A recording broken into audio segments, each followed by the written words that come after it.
Ito yung misteryosong kaso noong 1990 na ngayon nyo lang mapapakinggan.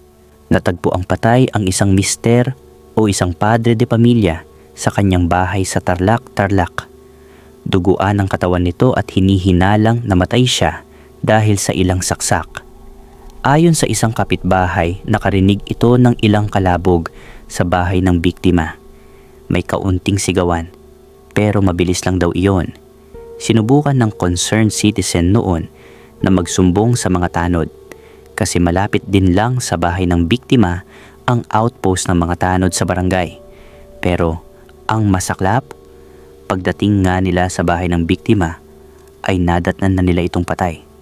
At nang dumami na ang mga taong nakikiusyoso sa nangyari, doon na nagsimula ang maraming tanong. Sino? Paano? At ano ang motibo ng pumatay sa biktima? At ang pangalan ng lalaking ito na pamilyadong tao ay si Rene Caregan. Tuklasin natin mga kaibigan kung ano ang nangyari. Base ito sa tunay na pangyayari o krimen noong 1990. Sa unang tingin, parang isa lamang itong karaniwang kaso ng pagpatay. Ngunit habang sinusuri ng mga investigador ang bawat sulok ng bahay, napansin nilang may mga detalye na hindi tugma. May mga kilos na tila pinag-isipan. May mga pangyayaring parang may gustong itago.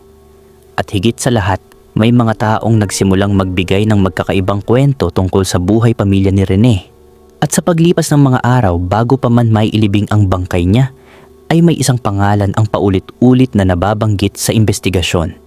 Hindi ito pangalan ng isang magnanakaw o kilalang kriminal. Isang taong hindi inaasahan ng marami na madadamay sa ganitong klaseng kaso. Kasi parang santo daw ito kung kumilos sa kanila at wala pa naman itong criminal record noong mga panahong iyon. Iyon ang taong tinutukoy na maaaring pumatay kay Rene. At ang unang taong pumutak at kumanta ng pangalan ng posibleng pumaslang kay Rene Caregan ay si Ricky Balbino. Isa siyang residente ng lugar na nakapansin sa isang bagay na noong una ay inakala niyang walang kahalagahan. Ilang araw bago ang krimen, nakita niya si Gilbert Bature na nagpupunta sa bahay ni Rene Caregan. Hindi lamang minsan niya itong napansin o nakita, kaya tumatak sa kanyang isip ang mukha ng lalaki. Noong una, hindi niya inisip na may masamang kahulugan ang pagpunta ni Gilbert Bature sa bahay ni Rene. Ngunit matapos matagpo ang wala ng buhay si Rene, saka lamang niya naalala ang lahat ng kanyang nakita. Sabi niya, sa mga nakaraang linggo, madalas niya raw nakikitang magkausap ang asawa ni Rene at si Gilbert. Nga pala, ang pangalan ng asawa ni Rene ay Luz Beminda Ragadin Caregan.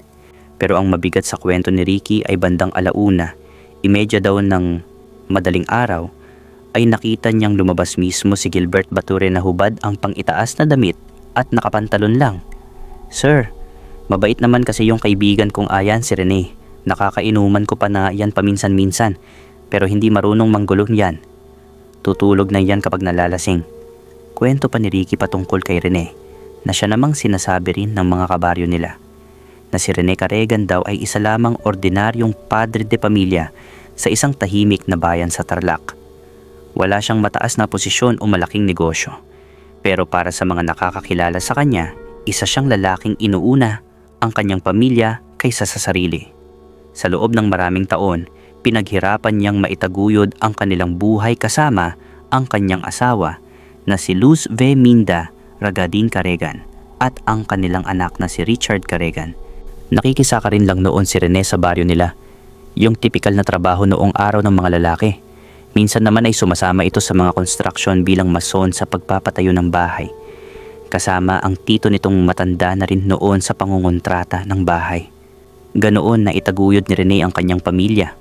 Sa madaling sabi, kagaya ng mga lalaking 90s na kagaya ko, ay isa rin si Rene na lumalaban lang ng patas noong araw para lang sa pamilya. Kaya naman sa paningin ng mga tao sa baryo, ay wala namang makikitang kakaiba sa pagsasama nila ng kanyang asawa at maayos naman nilang napag-aaral ang anak nila. Hindi rin naman pala away si Rene. Hindi rin mahilig makisali sa gulo ng ibang tao. Simple at tahimik din lang siya. Si Luz naman na asawa ni Rene, sabi ng iba, ay may tipikal na kagandahan sa lugar nila. Mahinhin kung titingnan at 8 taon ang tanda ni Rene sa kanya. Pero kahit maganda at dalagang-dalaga pa siya noong napangasawa ni Rene, ay kwento naman sa baryo nila noon na kung hindi lang daw pinilit si Rene na pakasalan si Luz, ay ayaw niya raw ito noong una. Kasi nga, may mga kwento noon na sumasama sa iba't ibang lalaki si Luz noong dalaga pa siya. Alam niyo naman ang mga lalaki noon na hindi pa nawawala ang pagkakonserbatibo. Gusto nila ay yung maayos na babae at higit sa lahat ay virgin ang gusto nila. Pero ang nangyari nga raw ay parang napilitan na lang si Rene ng mga magulang niya at ng mga magulang ni Luz na pakasalan ito. Kaya kinalimutan ni Rene ang nakaraan ni Luz, kung ano pa man iyon na chismis na sumasama ito sa mga lalaki o malandi kung tawagin. At mula noong nagkaanak na sila ay nag-focus na si Rene. Tinanggap niya na si Luz Beminda ang kapalaran niya. Maraming naniniwala noon na maayos ang buhay nila at ang kanilang pagsasama. Pero sa mata ni Richard na anak nila, taon pa bago maganap ang krimen ay alam na nito ang katotohanan. Kahit na nasa 15 years old pa lamang siya at nasa high school. Dahil alam niyo bang nagsalita rin si Richard noong nasa korte ang kaso ng kanyang ama laban sa kanyang ina. Ayon sa pahayag niya sa husgado, bilang anak, hindi niya lubos na nauunawaan ang dahilan ng madalas na pag-aaway ng kanyang mga magulang noong una. Pero sa mga naririnig niya kapag nag-uusap na nang halos pasigaw ang mga magulang niya, parang gusto raw sundan noon ni Rene si Richard ng isa pang anak. Ang kaso lang, ayaw daw atang magkaroon ulit ng anak ni Luz. At sinasabing tama na raw si Richard na anak nila dahil naibalik na raw ni Luz ang dating katawan nito na sexy at maganda. At ayaw nitong sirain ang magandang itsura niya. Noong una, ay iyon lang ang mabigat na pinag-aawayan nila hanggang sa hindi na raw nagluluto si Luz sa kanilang bahay. At kapag dumarating si Rene na pagod mula sa trabaho, ay wala pang nakasaing o nakalutong ulam. At sa tuwing tinatanong siya ni Rene kung ano ang ginawa niya, ang tanging sagot lang naman ni Luz ay, "Kumain na ako sa labas. Ikaw na lang ang magluto ng kakainin niyo ng anak mo." Sabi nito na parang walang pakialam sa kanila. At doon nagsisimula ang away ng kanyang mga magulang. Dahil tinatanong naman daw ni Rene kung saan ba dinadala ni Luz ang ibinibigay nitong pera at ni hindi man lang bumibili ng ulam. Ang rason naman ni Luz ay binibili niya raw ito ng maintenance niya na pampahid sa mukha niya at pampaganda. Kaya doon na nagiging tuloy-tuloy ang away ng mag-asawa ayon sa nasaksihan at narinig ng anak nila. Pero hindi lang iyon ang nakita ng bata. Dahil noong tumagal daw ay nakikita na niyang bumibisita si Gilbert sa kanilang bahay tuwing wala ang kanyang amang si Rene. Pero ang pakilala lang naman ng nanay niya sa lalaki ay tito raw ito ni Richard kasi pinsan daw iyon ng nanay niya. Dahil nagmamano pa nga si Richard kapag madadatnan niya ito sa bahay nila. Pero parang hindi kumbinsido si Richard na tito niya nga iyon. Kasi ano naman ang ginagawa ni Gilbert na iyon sa bahay nila kung wala ang kanyang ama? At isa pang pinagtataka ni Richard ay panay ang sabi ng kanyang ina na huwag daw sasabihin ito sa kanyang amang si Rene. Kaya hindi rin ito nagsasalita noong una. Kasi alam nyo naman ang mga bata noon. May takot yan sa mga magulang. Kaya sunod-sunuran lang. Pero kahit pa hindi nagsasalita noon si Richard sa ginagawang kababuyan ng kanyang ina at ni Gilbert nga nakalaguyo niya, hindi nagtagal. Nagsimula ng kumalat ang usap-usapan sa kanilang barangay. May ilang residente ang nagsasabing madalas umanong makita si Gilbert Bature na nagpupunta sa bahay ng mga Karegan kahit wala naman itong kamag-anak doon. Noong una, walang nagbigay ng mali siya at baka kaibigan lang ito ni Rene. Ngunit habang tumatagal, lalo lamang dumami ang mga bulong-bulungan at chismis tungkol sa pagiging malapit nito kay Luz Beminda Ragading Karegan.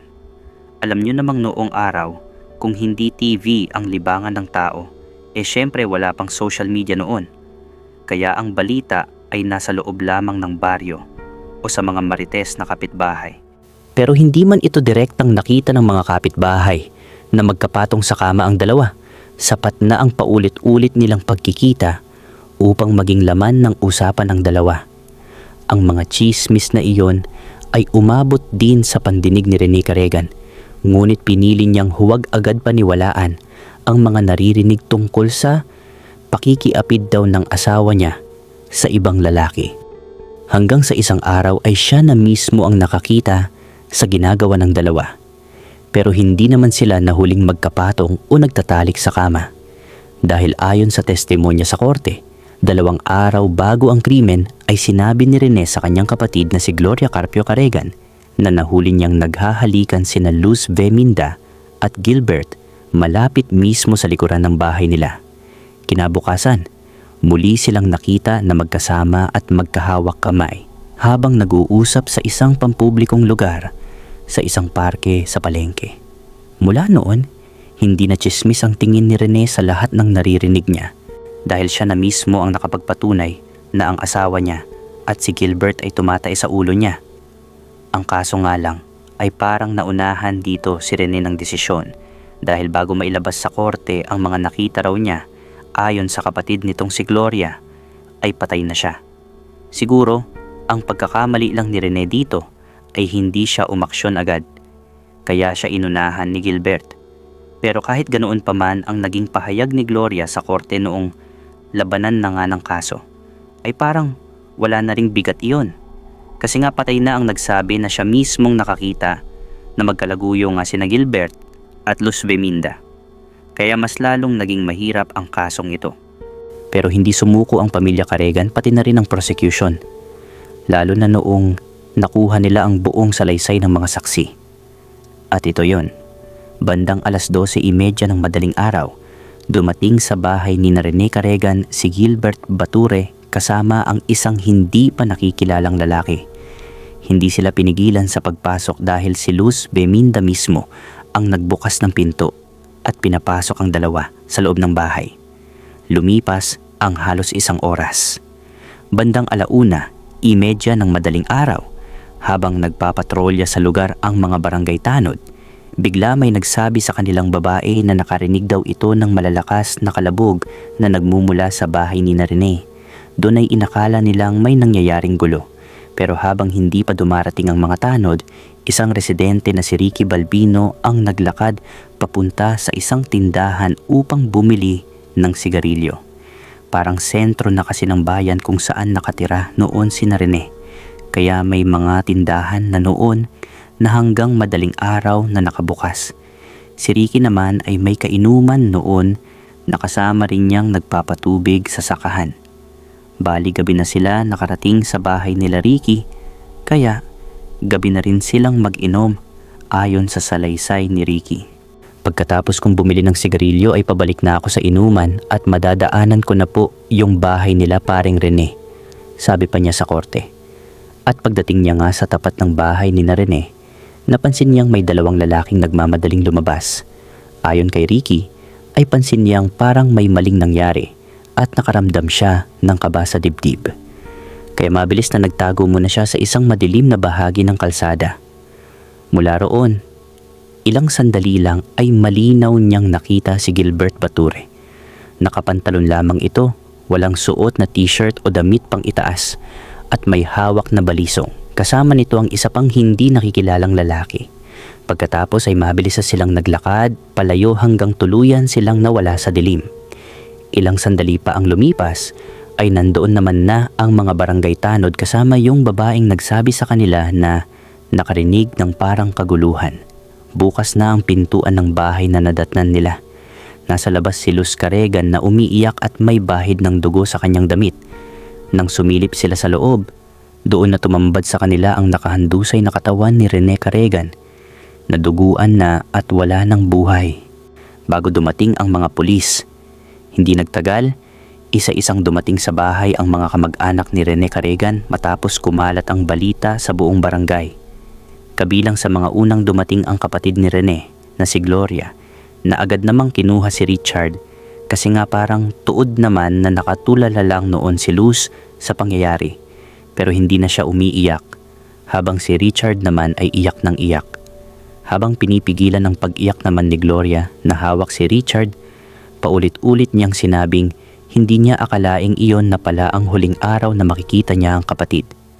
Naalala rin niya ang mga ikinuwento ni Rene tungkol sa problema nito sa kanilang mag-asawa. Noon niya lamang lubos na naisip na maaaring may kaugnayan ang mga sinabi nito sa nangyaring krimen. Pagdating ng mga pulis ay agad nilang kinordonan ng lugar. Matapos ang masusing pagkuha ng larawan at ng mga maaaring maging ebidensya, agad na dinala ang bangkay ni Rene Caregan sa ospital para sa pagsusuri. At ayon sa isinagawang medico-legal examination, natuklasang 4 na saksak ang tumama sa katawan ni Rene. 2 sa dibdib at 2 sa tiyan. Ang mga sugat na iyon ang tuluyang kumitil sa kanyang buhay. Agad na kumilos ang mga pulis upang alamin ang buong nangyari. Hindi sila umasa sa iisang testigo lamang.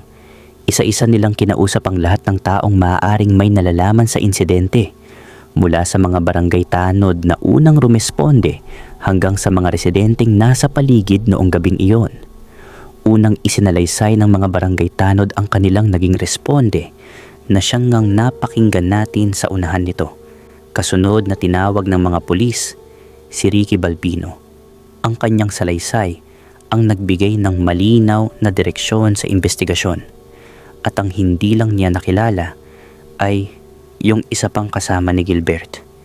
Pero hindi doon nagtapos ang investigasyon. Binalikan din ng mga pulis ang pinangyarihan na bahay, ang bahay ng Caregan. Oo, nagkalat ang dugo sa bahay at mga gamit.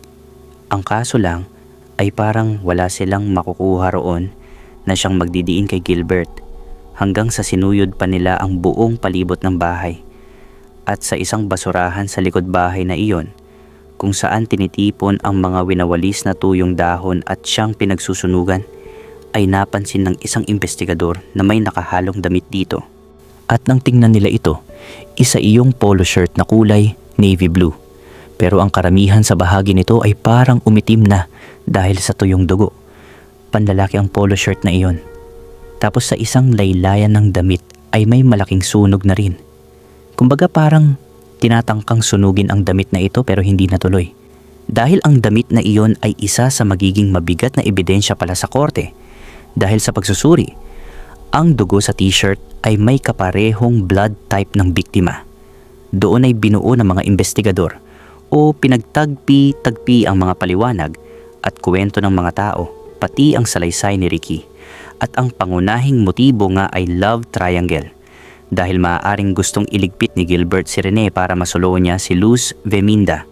Kung susumahin sa pagkakita sa kanya ni Ricky na lumalabas na may hawak na balisong at walang damit, at ang pagkakatagpo kay Rene na wala ng buhay makalipas lamang ang ilang minuto, pagkatapos ay yung damit sa likod na duguan na baka nga damit ni Gilbert yun, kasi wala siyang damit na suot nang lumabas sa bahay ni Rene.